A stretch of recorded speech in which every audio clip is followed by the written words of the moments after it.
de las enfermedades digamos, de las enfermedades tipo biliares, ¿no? Existen dos síndromes. Uno es el síndrome ictérico, ¿no? Que no viene a ser sino la obstrucción parcial de la vía biliar principal, que es todo el sistema canalicular extrahepático, es decir, el conducto hepático común y el conducto del colédoco.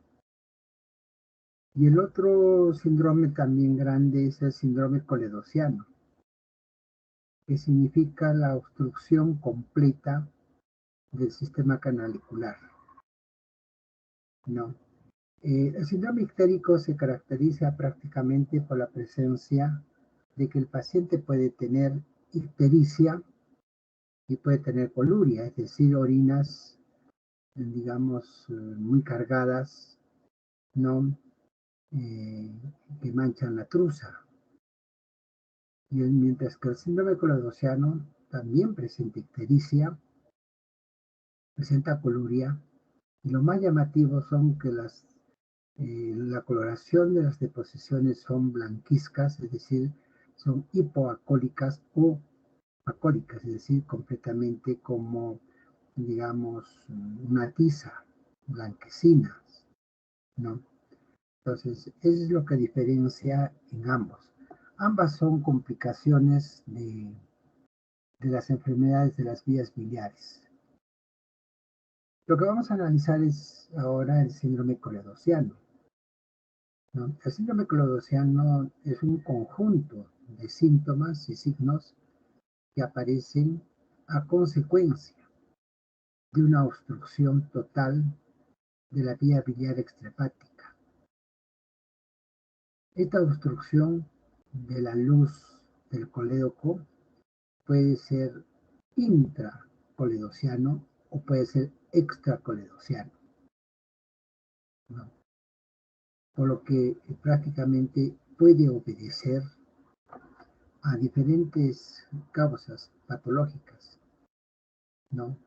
Que pueden ser malignas o benignas.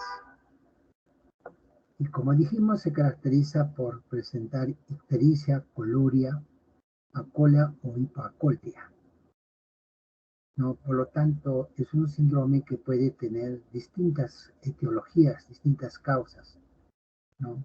Todas estas causas, tanto intraluminales como extraluminales, todas ellas van a producir un impedimento del pasaje de la bilis total o parcial, ¿no? Hacia el duodeno.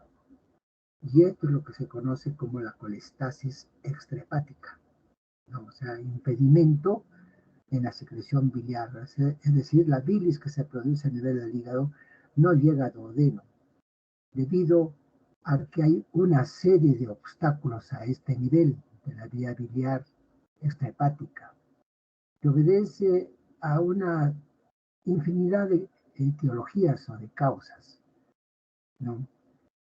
Entonces, los síntomas, como ya dijimos, ya son conocidos, ¿no? Y como le digo, puede tener muchas causas, ¿no? Sin embargo, ¿no? Esta compresión extrínseca del tracto biliar puede ser también consecuencia a compromisos tumorales o problemas inflamatorias de ciertas estructuras viscerales circundantes a la vía biliar, ¿no? Tales como, por ejemplo, una pancreatitis aguda, el aumento de tamaño o de volumen de la cabeza del páncreas puede comprimir extrínsecamente, ¿no? La vía biliar y por lo tanto impedir el pasaje. Puede haber otras de tipo causas, ¿no? Que pueden provocar, como por ejemplo los pseudoquistes pancreáticos. Por su volumen, el pseudoquiste pancreático es una complicación de la pancreatitis, ¿no? O puede también presentar unas compresiones intraluminales, ¿no? Porque un cálculo puede vesiculizarse dentro del conducto cístico ¿no? Y darnos el síndrome de Mirice. Es decir, como les digo, existe infinidad de causas, ¿no? Pero hay otras causas de colestasis extrahepáticas que son iatrogénicas, es decir, que obedecen, digamos, a secuelas de una cirugía, tanto abierta como laparoscópica. No, estas son iatrogenias post-colestectomía y que puede ocasionar cuando se hace muy generosamente la ligadura del conducto cístico muy cercano al colédoco, provocar estenosis, ¿no? O puede haber también problemas a nivel de la, digamos, de la dinámica del esfínter de Oddi, ¿no? En el cual prácticamente hay un espasmo, hay un cierre y por lo tanto no hay pasaje de la bilis, ¿no? Hacia el duodeno. También puede haber otras causas de tipo parasitarias, que vamos a analizar posteriormente, como la hidatidosis, la fasciola hepática, hasta incluso las caridiasis, ¿no?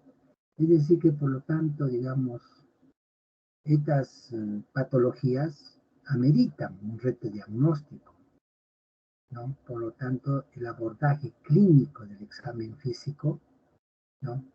Y de la historia tiene que ser lo más minucioso y más juiciosa para poder nosotros, digamos, tener una idea de la patología que podemos encontrar, ¿no? Y es cierto también que existen medios de ayuda de diagnóstico que tienen una alta sensibilidad, como una alta, digamos, especificidad, ¿no? Pasar a la siguiente diapositiva. Estas son prácticamente muchas de las causas, ¿no? Puede haber, por ejemplo, la litiasis, en especial la coledocolitiasis, ¿no? Pero antes que eso, digamos, tenemos que ver, bueno, primeramente analizaremos esto, ¿no? La coledocolitiasis es la causa más común de obstrucción biliar. En, en los manuales van a encontrar que es una de las primeras causas de la coledocolitiasis, pero en los libros más de ediciones o tirajes más recientes, hay un cambio. Es decir, como a nivel mundial la cirugía laparoscópica ha invadido como un procedimiento ya regular, entonces existe un mayor número de iatrogenias que pueden condicionar esta patología obstructiva. Por lo tanto, en los libros modernos probablemente una de las primeras causas puede ser las estenosis de las vías biliares o iatrogenias de las vías biliares como la primera causa, y una segunda causa puede ser la litiasis. Cuando hablamos de la coledocolitiasis, tenemos que hacer referencia a que el lumen del colédoco está ocupado parcial o totalmente, ¿no? El cual va a producir la obstrucción del mismo, ¿no? Y generalmente esto se debe a la que los cálculos han migrado de la vía biliar accesoria, que es la vesícula, a través del conducto cístico al colédoco, ¿no? Es decir, son cálculos secundarios, no son primarios, ¿no? Primarios cuando se forman en el sistema canalicular. Y la inmensa mayoría en estudios realizados, ¿no? Estos cálculos son más a predominio de colesterol, ¿no? Y el único sitio donde puede precipitar el colesterol es en la vesícula, por lo tanto son cálculos secundarios, ¿no? Son cálculos secundarios. Otra de las causas que puede haber, ¿no? Es de que esta coledocolitiasis puede ser en un pequeño porcentaje asintomático, que solamente puede presentarse la ictericia, a veces sin que haya dolor. Y esto confunde mucho con la patología maligna, porque la patología maligna está precedida con ictericia primero y luego posteriormente dolor, ¿no? Entonces puede haber ahí una confusión, ¿no? Como diagnóstico diferencial. La pancreatitis aguda o crónica, como dijimos, es que la porción posterior de la cabeza del páncreas, ¿no? Está prácticamente muy apegada al páncreas, al colédoco. Por lo tanto, que los problemas o cuadros inflamatorios o fibróticos de esta porción del páncreas son los que van a causar, ¿no? Una compresión extrínseca, ¿no? Y también las secuelas de la pancreatitis, como los neuroquistes pancreáticos, también pueden conducir, digamos, a esta obstrucción, ¿no? Es decir, son complicaciones de la vía biliar. Lo que quizás más importa son las estenosis posquirúrgicas. Digamos, son la mayoría de las estenosis que son benignas de la vía biliar son el resultado de lesiones posquirúrgicas, o sea, son diatrogenias durante la colectotomía laparoscópica, ¿no? Y la causa más común es la lesión, ¿no? Es que a veces no se reconoce bien la anatomía del triángulo de Calot, ¿no? Cuando el doctor Calot describió su famoso triángulo, lo especificó bien, ¿no? Expresó que era prácticamente el borde lateral externo del hepático común, ¿no? La arteria cística y el conducto cístico. Pero para digamos, límites o parámetros quirúrgicos, consideramos el triángulo hepatocístico, que es mucho más amplio. Este conducto del hepatocístico, que es mucho más amplio, ¿no? Está constituido por el borde inferior del hígado, la cara lateral externa del conducto hepático común y el conducto cístico, ¿no? En la técnica descrita anteriormente por el doctor Calot, decía que había que primeramente identificar las estructuras, ¿no? Del triángulo, pero digamos se ha producido muchas heterogéneas y últimamente lo que se está considerando es el triángulo hepatocístico, pero hay una nueva técnica o una modificación de la técnica del doctor Dubois, que fue el que hizo los primeros reportes clínicos como técnica, en el cual ya no entramos nosotros directamente en la identificación del triángulo de Calot, ¿no? Buscamos prácticamente el bacinete y la zona de confluencia del bacinete con el conducto cístico. Y con esto hemos evitado prácticamente, ¿no? La mayor incidencia de iatrogenias que se producen a ese nivel, ¿no? Hay otra patología que es una enfermedad eminentemente hepática que consiste en una colestasis intrahepática y que es fibrosante y que es caracterizada prácticamente por una destrucción, ¿no?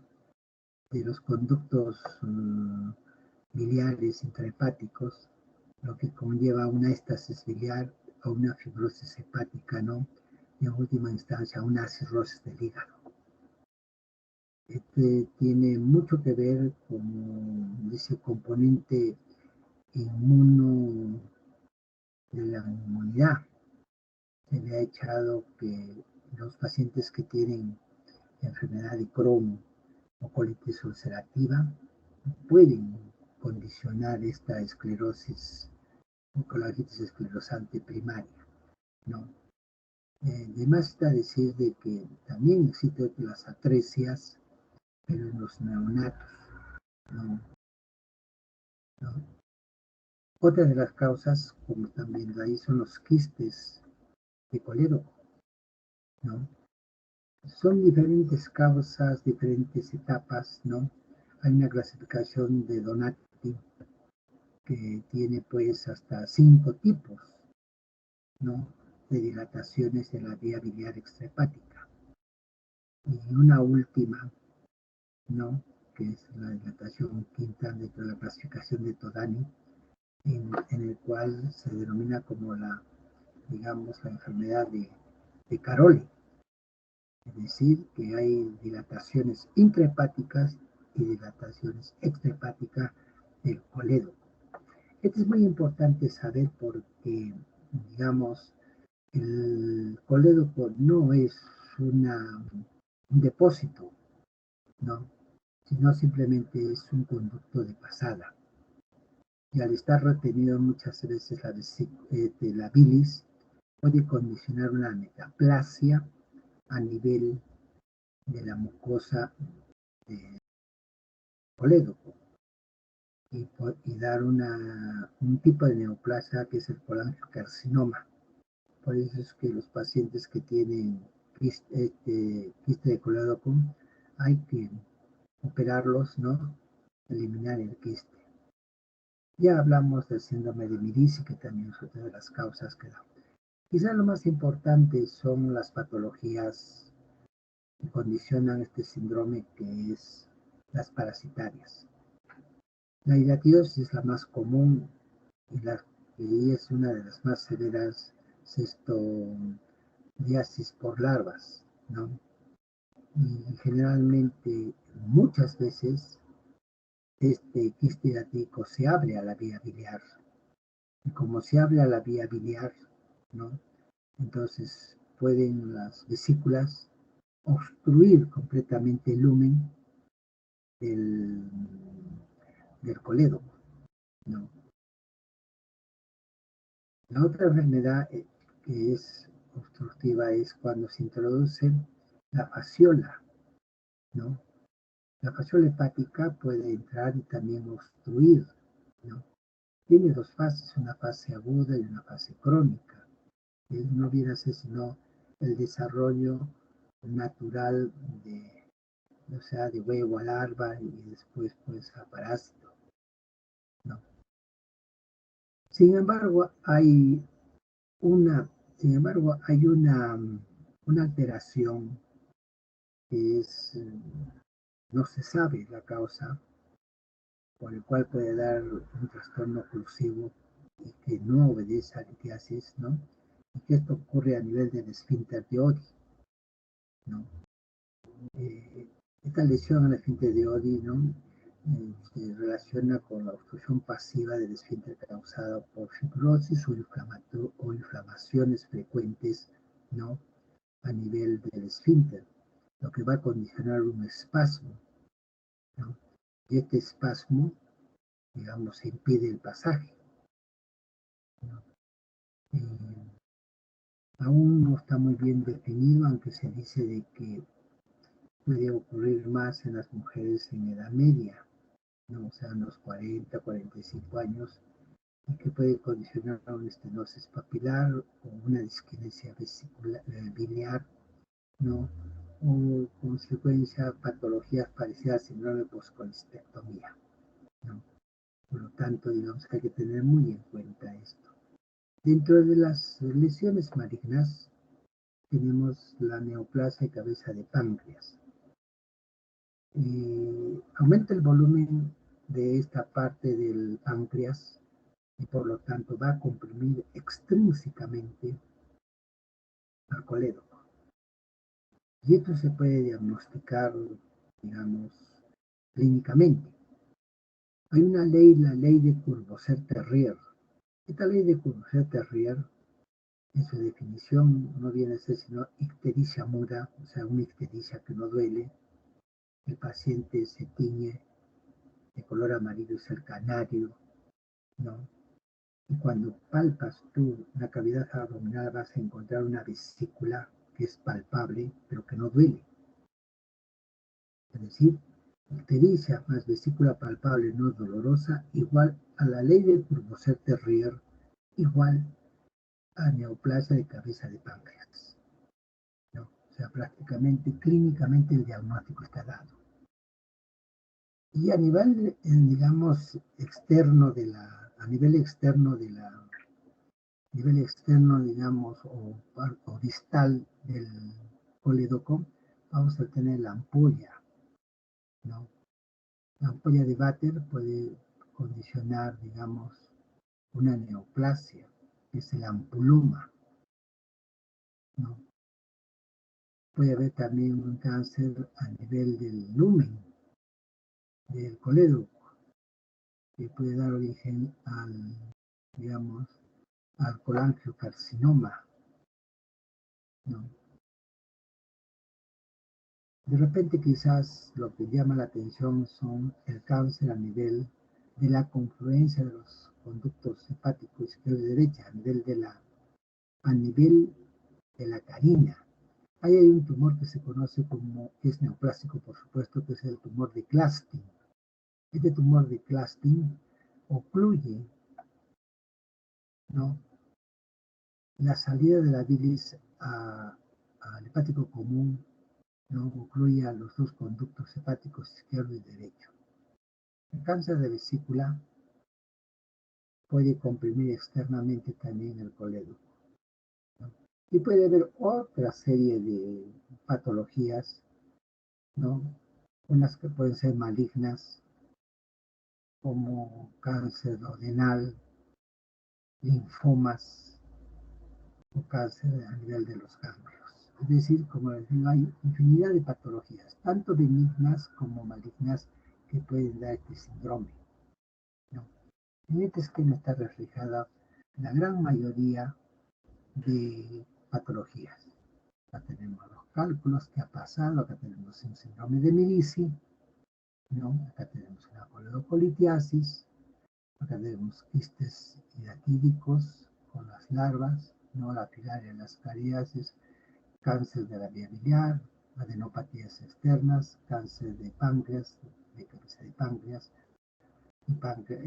y a nivel de ampuloma.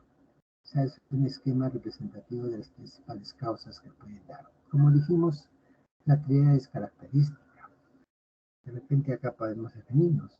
Cuando aparecen las escleras, las mucosas pintadas, es porque tiene una, digamos, a nivel sérico, hay aproximadamente de 3 miligramos por 100 decilitros de séricos. Cuando llega a 5 a 6 es cuando se pigmentan la piel, ¿no? Igual la colia, la hipocolia, ¿no?, va a depender de cuánto baja la bilis a duodeno para que las deposiciones se pinten. Igual la coluria será más intensa en la medida que mayor intensa sea la cifra. Puede ser 10, 12, 14, 15, hasta 20 miligramos por 100 decilitros séricos. Entonces eso va a depender, digamos, de la cantidad cuantitativa de ello, ¿no? Como decíamos, las escleras por encima de 3 y la piel por encima de 6, ¿no? Este esquema muestra también que puede haber hemólisis o trastornos hepatobiliares que pueden condicionar lisis del eritrocito, ¿no?, o falta de conjugación de enzimas a nivel hepático, ¿no? Eso ya es materia de otra explicación. Igual las deposiciones, ¿no?, falta de coloración, amarillas claras o color tiza, falta de pigmento a ese nivel. Y la coluria, la coloración masiva de esto, ¿no? Hacer el diagnóstico es un poco complicado, no complicado si es que uno sabe la clínica, ¿no? Estas, por ejemplo, las estenosis biliares es frecuentemente un gran desafío para encontrar el diagnóstico, ¿no? Y acá, digamos, nos ayuda las técnicas endoscópicas, ¿no?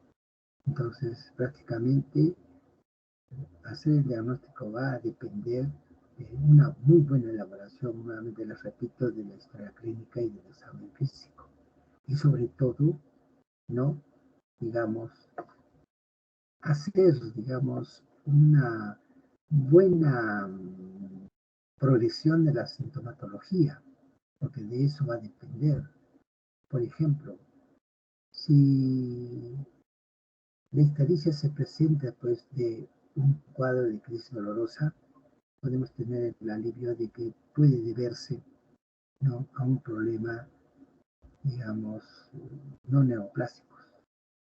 Pero si la ictericia es primero y luego viene el dolor puede ser por colestasis hepática.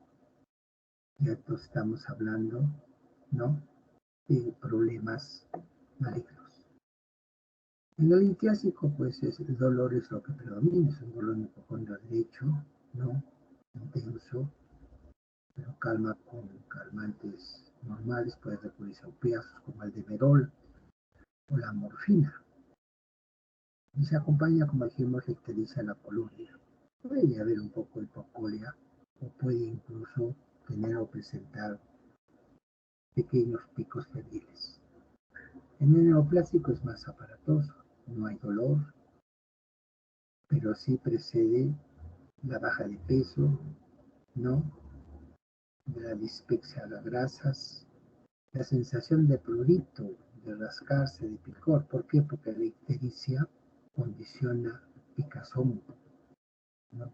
Y la ictericia es progresiva, va aumentando de a pocos, de a pocos, de a pocos. En una semana puede ser 5, la otra semana puede ser 6, la otra semana puede ser 7. Nosotros hemos visto en la experiencia pacientes que tenían hasta 20 miligramos de bilirrubina por 100 litros séricos. Y al último nomás presentaba el dolor. Es decir, el dolor es muy importante para hacer el diagnóstico diferencial entre una y otra patología benigna o maligna. Y quizás lo que, digamos, es muy importante antes de entrar a los medios de diagnósticos es el sistema laboratorial, ¿no? En primer lugar, es una colestasis. Como colestasis, lo que está aumentada son las fosfatasas, en especial la alcalina, ¿no? Las transaminasas, que significan lesión o daño de la célula hepática, no hay daño, no hay destrucción, por lo tanto no tiene por qué estar elevado, ¿no?, las transaminasas. Pero lo que sí aumenta son las bilirrubinas. Las bilirrubinas aumentan en mayor proporción a favor de la bilirrubina directa antes que la indirecta, ¿no? Igual la glutamina se eleva, la gamma glutamina transferasa también es muy elevada, ¿no? Una serie de elementos enzimáticos propios de la producción hepática es el que aumenta. Los medios de diagnóstico nos pueden ayudar son la radiografía simple de abdomen. Después, si el cálculo es a predominio de colesterol, es posible evidenciarse, ¿no?, la imagen, ¿no?, a nivel de la vía biliar principal, ¿no?, vía principal. Es un estudio que ha dejado de hacerse porque no es muy sensible, no es específico. Pero lo que sí es sensible, porque tiene una sensibilidad elevada y una especificidad elevada, es la ecografía. La ecografía es, digamos, un medio de ayuda diagnóstico altamente sensible para vías biliares. Se puede ver los cálculos, se puede ver la vesícula. El problema es que muchas veces el sonar que tiene no puede o puede ser obstruido por la presencia de aire o de gases. Por lo tanto, si el paciente está, digamos, muy balonado por la presencia de gases, entonces es un poco difícil, ¿no?, que este estudio nos dé un alto nivel de sensibilidad y de diagnóstico. La tomografía también tiene buena sensibilidad, pero no se usa regularmente por lo que cuesta, no. Solamente se utiliza cuando hay una especie de una obstrucción, ¿no? que tampoco nos ayuda mucho. Lo que sí nos ayuda es la colangioresonancia, o también nos ayudan tres procedimientos muy útiles. Uno es la colangiopancreatografía retrógrada endoscópica, ¿no? Es decir, la visualización en forma retrógrada del esfínter, la ampolla, colédoco, hepático común, hepático izquierdo, cada derecho y canalicos intra, ¿no? El problema está de que hoy en día ya siempre no se está usando para hacer el diagnóstico, sino se está usando más por terapéutica, ¿no? Y tiene razón, porque imagínense que sea un cálculo, con el CEPRE sacas el cálculo y ya resolviste el problema. Si es una parásito, una fasciola, si es un quiste hidratídico, ¿no? Entonces lo puedes resolver endoscópicamente, ¿no? Hasta incluso si es una neoplasia, puedes colocar a nivel del esfínter un stent que permite que esté permanentemente abierto, ¿no? Que esté permanentemente abierto para permitir el drenaje, porque puede tener complicaciones que vamos a ver posteriormente, ¿no? Sin embargo, siempre tiene contraindicaciones. A veces el mal estado general del paciente no lo permite hacer, ¿no? O porque hay un problemas estenóticos del tubo intestinal, ¿no? O porque, digamos, hay, como la pancreatitis necrohemorrágica de origen biliar, ¿no? Y, y puede haber alteraciones en el... Este procedimiento tiene complicaciones, por supuesto que tiene complicaciones.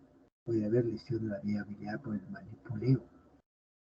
Por el manipuleo puede haber, digamos, proceso inflamatorio, y este proceso inflamatorio puede traer como consecuencia, digamos, un estado fibrótico y prácticamente disminuir el lumen, ¿no?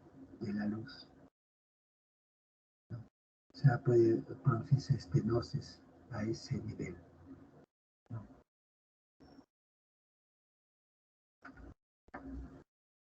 Este es un CEPRE. En la primera visualización ven la presencia de una infinidad de cálculos. La presencia de esta infinidad de cálculos se conoce como pancoledocolitíasis, es su nombre, pancoledocolitíasis, ¿no? Y en la de la izquierda, imagen de la, bueno, ven ustedes ahí, ese es el tubo endoscópico que se presenta, y ahí ven el cálculo. Ellos utilizan dos pinzas, la pinza de balón de Fobarty y la canastilla de Dornia, para extraer los cálculos, previa, digamos, ampliación a nivel del esfínter, es decir, precorte que los llaman, ¿no? Y que a veces, muchas veces puede tener complicaciones, porque puede que en el precorte puede haber una arteria de regular calibre y por lo tanto va a presentarse pues un derrame, ¿no? Que obligaría al cirujano a convertir la cirugía abierta para entrar, digamos, a parar el sangrado, si es que no pueden, por vía endoscópica, no pueden parar el sangrado. Otra de las causas del sepsis que puede presentar o manipular una pancreatitis. Sí, es casi común.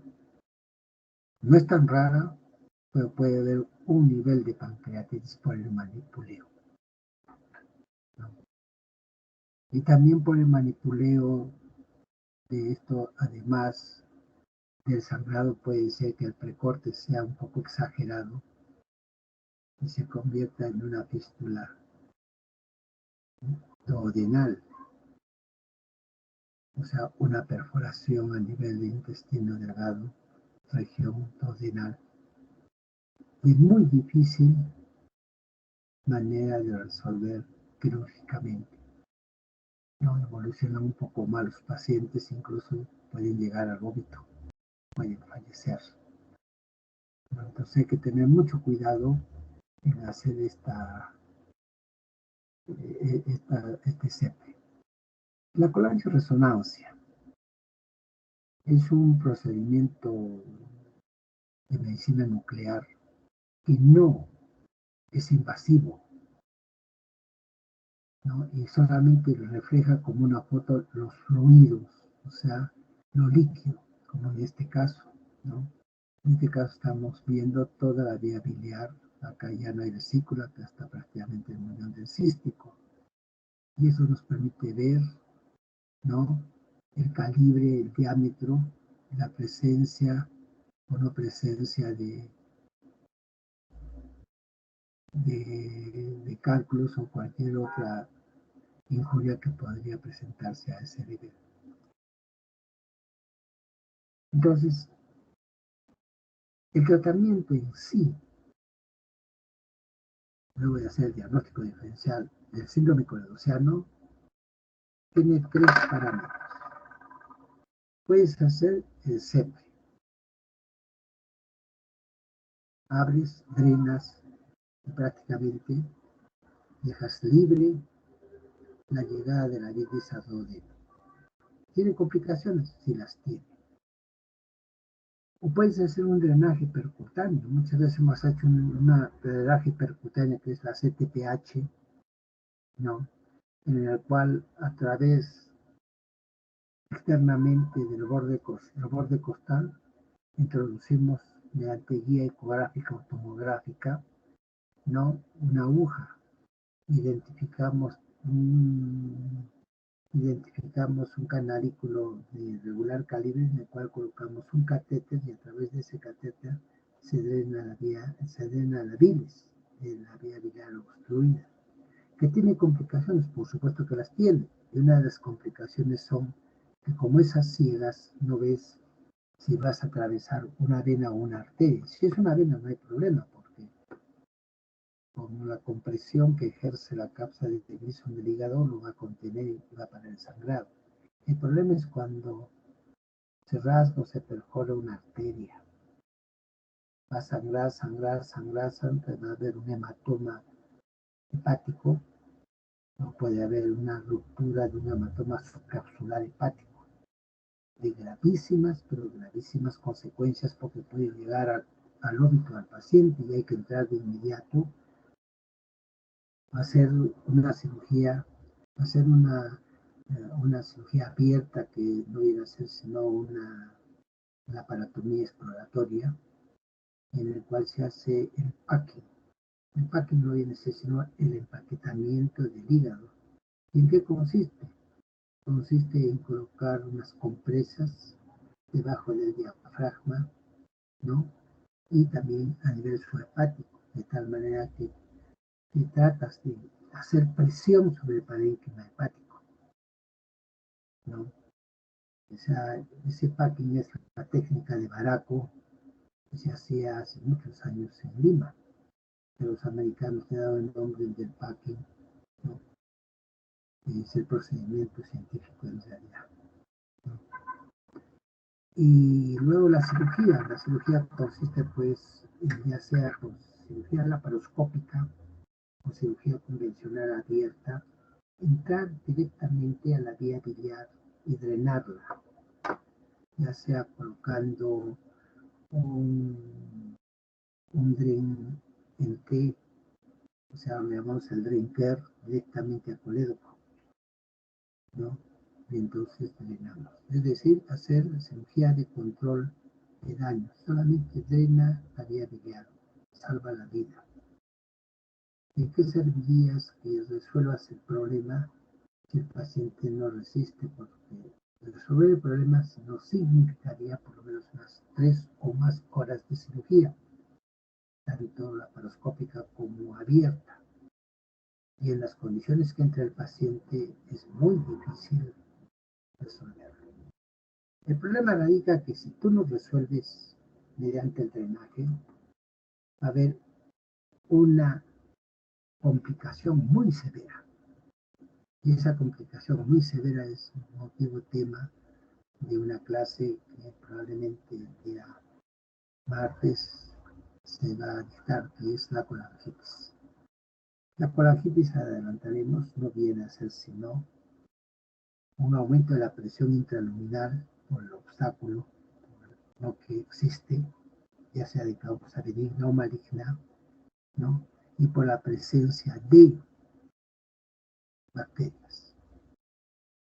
Como hay una inversión de la gradiente de presiones del drenaje de la bilis va a regresar hacia el hígado y del hígado va a pasar a sangre, llevando consigo a las bacterias. Y esto va a condicionar una complicación grave y severa que se conoce con el nombre de colangitis, ¿no? Es todo un tremendo tema, por eso es de que se ha hecho una clase para poderles explicar mejor, ¿no? Poderles explicar mejor. Entonces, las técnicas quirúrgicas han ido evolucionando, ¿no?, significativamente.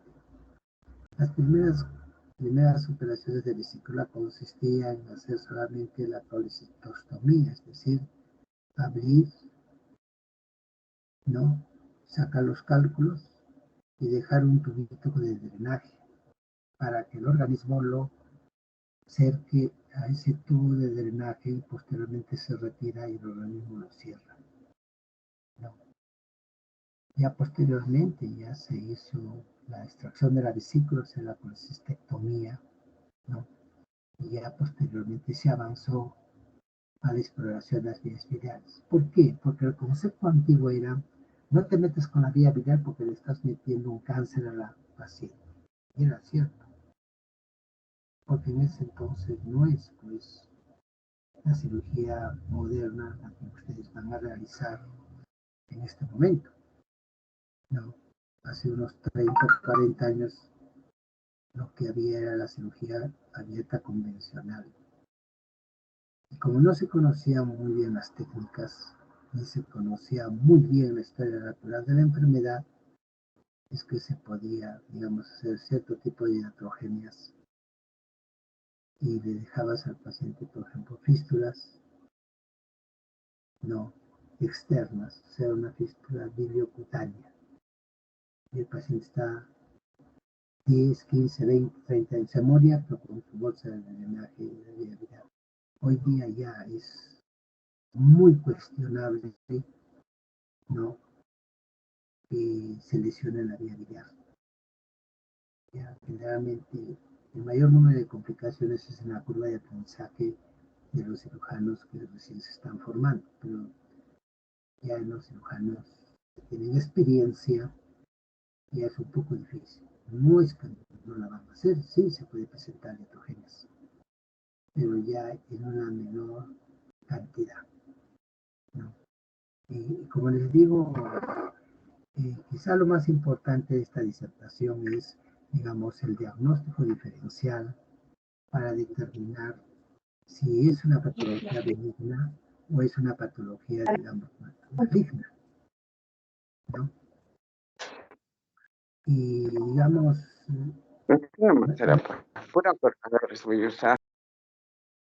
como les digo, digamos, estas estenosis biliares, ¿no?, en especial después de una cirugía, es un reto, ¿no? Y por lo tanto, como reto, digamos, hay que saber utilizar la clínica y saber utilizar bien los medios de ayuda al diagnóstico. Yo creo que eso es todo lo que les tenía que decir, ¿no? Bueno, hay un algoritmo, ¿no?, que generalmente se utiliza, ¿no?, cuando había liquidez de la vía principal, con vesícula o sin vesícula. Y en realidad es para buscar el medio de diagnóstico. Si no tienes vesícula, entonces está indicado el CEPA, la coloncotomía, la colocación de tubo Kerr, ¿no?, vimos anteriormente. Y si tiene vesícula, tenemos que ver si la vía biliar está dilatada o no está dilatada, al escoger el mejor procedimiento quirúrgico, ya sea laparoscópica o convencional abierta, ¿no? Entonces eso va a depender de la experiencia del cirujano. Bueno, yo creo que eso es todo lo que teníamos que presentarles, ¿no? del síndrome coledociano, haciéndole hincapié que es muy importante, ¿no?, la elaboración de la historia clínica, los antecedentes, ¿no?, y saber jugar con la sintomatología en el diagnóstico diferencial. Eso es todo. Muchas gracias. Hasta luego. Gracias. Gracias, doctor. Gracias, doctor. Gracias, Gracias, doctor. Gracias, doctor. Gracias, doctor.